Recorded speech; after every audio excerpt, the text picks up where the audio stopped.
حلقة التشكيل الأفضل لمنتخب مصر من وجهة نظري اللي يشارك فيه في بطولة الأمم الأفريقية 2025 المقامة في المغرب النسخة رقم 35.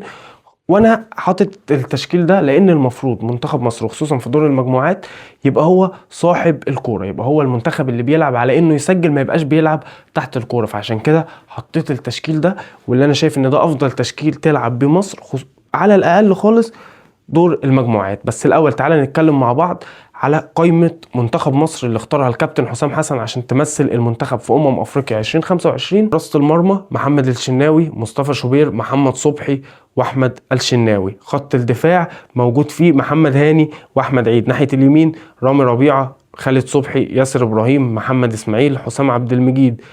كقلوب دفاع باك شمال محمد حمدي واحمد فتوح. خط النص موجود فيه مروان عطية، حمدي فتحي، مهند لاشين، محمود صابر، محمد شحاتة، امام عاشور، زيزو، محمود حسن تريزيجيه، وابراهيم عادل، ومصطفى فتحي. في الهجوم عمر مرموش ومحمد صلاح، مصطفى محمد، صلاح محسن، اسامه فيصل. طبعا خلاص البطوله بكره، فده مش وقت ان حد يقول رايه مين كان المفروض يروح مين كان المفروض ما يروحش او الكلام ده. احنا هنقول راينا في التشكيل. اول حاجه في حراسه المرمى، انا بستغرب الناس كلها شايفه ان محمد الشناوي مستواه ضعيف جدا مؤخرا، وجمهور الاهلي شايف ده قبل اي حد، بس الناس بتطالب ان اللي يلعب مصطفى شوبير. مصطفى شوبير بعيدا عن ان هو حارس موهوب او لا، بس هو اصلا احتياطي في النادي الاهلي.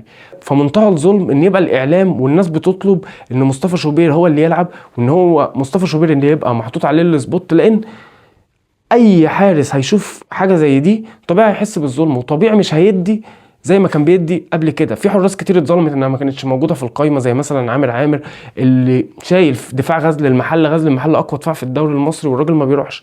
محمد علاء واحد من افضل الحراس الموهوبه دلوقتي في مصر، والراجل ما راحش المنتخب. فالمطالبه ان مصطفى شوبير يلعب، اللي هو كمان بدأ الموسم مع الاهلي وكان عنده بعض المشاكل وبعض الاخطاء اللي ما تطلعش من حارس مرمى اساسي لمنتخب مصر، والراجل احتياطي دلوقتي، فان انت تطالب ان هو اللي يلعب ده منتهى الظلم لواحد كان من افضل حراس افريقيا الفتره الاخيره وهو احمد الشناوي، واحد عنده خبره حراسه المنتخبات، واحد كان حارس مرمى لنادي الزمالك، واحد حقق دوري ابطال افريقيا مع نادي بيراميدز. فالراجل عنده خبرات، الراجل كان في منتخبات الشباب، منتخبات الناشئين، منتخب اول. حق الراجل ده ان هو اللي يشارك في البطوله دي، مش مصطفى شوبير، مش محمد الشناوي. فانا شايف ان حارس منتخب مصر يبقى احمد الشناوي. على اليمين محمد هاني بيقدم اداء افضل بكتير عن ما كان محمد هاني قبل كده، اتطور كتير، شخصيته اتطورت كتير، خصوصا في جوده الاوفرات بتاعته او في الكي باص اللي بيعمله كده، وتقريبا ما فيش حد في مصر بيعرف يعمله زيه دلوقتي. طبعا محمد هاني هو اللي يلعب على احمد عيد. ناحيه الشمال محمد حمدي عنده خبرات، واحمد فتوح هو كمان عنده خبرات، ولكن احمد فتوح بحسه في الماتشات الكبيره عنده شخصيه اكتر من لعيبه كتير قوي في مصر، اكتر من لعيبه كتير في مراكز مختلفه في مصر واخده نجوميه اكتر منه. احمد فتوح عنده شخصيه اعلى منهم، فطبعا افضل وجود احمد فتوح.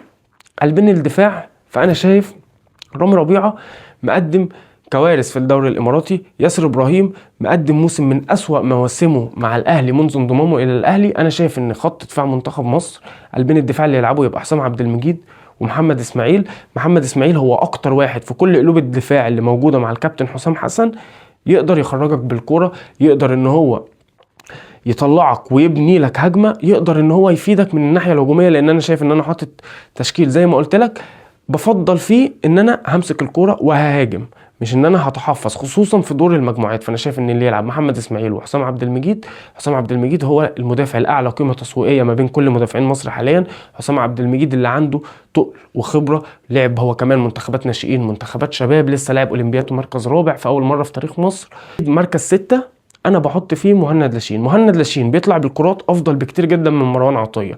مهند لاشين بيقطع الكرات افضل بكتير جدا جدا جدا من مروان عطيه. مروان عطيه على فكره بيترقص بسهوله كبيره، مروان عطيه مش بيساعد في بناء الهجمه. فانا بشوف ان مركز 6 يبقى مهند لاشين، وحط جنبه زيزو وامام عاشور، ويبقى قدامهم محمد صلاح وعمر مرموش ومصطفى محمد، وتريزيجيه طبعا يبقى احتياطي كورقه بديله، زي ما مصطفى فتحي يبقى احتياطي، زي صلاح محسن وزي باقي القايمه يعني.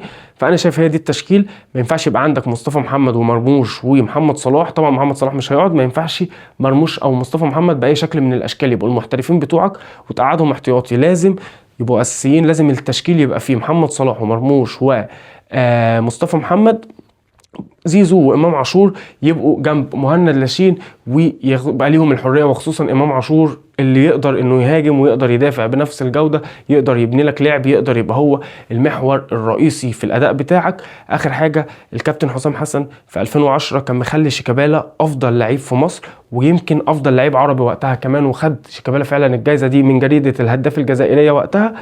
اعتقد ان الكابتن حسام حسن عنده برضو المؤهلات اللي تخليه يبرز دور امام عاشور، ويقدر يخلي امام عاشور افضل لاعب البطوله. ده كان رايي في تشكيله منتخب مصر اللي هتلعب افريقيا اللي جايه 2025 في المغرب.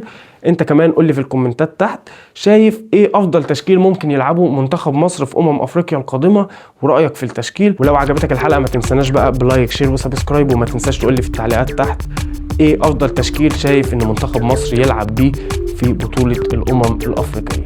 كنت معاكم انا خالد، يا رب الحلقه كانت تبقى خفيفه عليكم، وان انا كمان كنت ابقى ضيف خفيف عليكم. استنونا في حلقات جايه كتير.